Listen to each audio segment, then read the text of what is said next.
Well, it's been 1 year since US President Joe Biden signed the Inflation Reduction Act and the CHIPS and Science Act into law. The landmark pieces of legislation provide subsidies for clean energy and semiconductor manufacturing. Over the past 12 months, several large projects have been announced, but it's not been popular with Republicans on Capitol Hill who are trying to repeal or water down parts of the legislation. Clyde Hufbauer is from the Peterson Institute for International Economics. Thank you very much for joining us. So, Gary, it's interesting, isn't it, that 80% of these new projects have actually gone to Republican-controlled areas of the US. So that puts the party in quite a strange, difficult position, doesn't it? Why isn't it supporting it?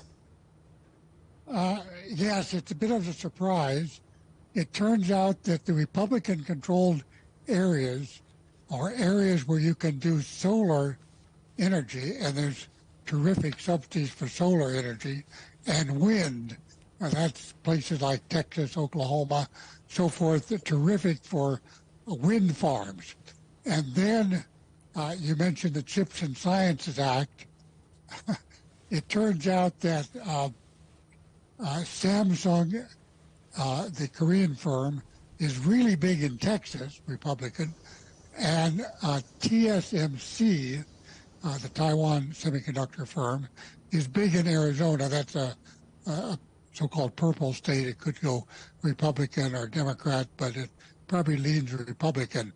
So you're right. The way that spending is going is not in line with the blue states, the Democratic states, so much as one might have expected.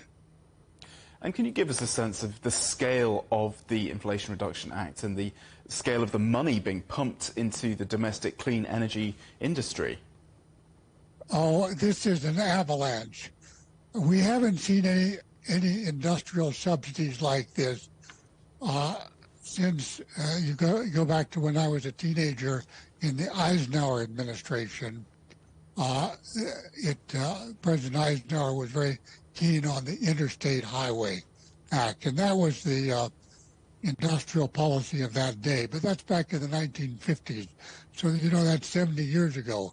We have not had anything like what's going on now in the intervening period. We've had industrial policy, but on a much smaller scale than what we're seeing now. So this is relatively unprecedented in recent American history. And are Americans feeling any of the impact in their everyday lives at all yet? And will President Biden get any credit for it? Another good question you have.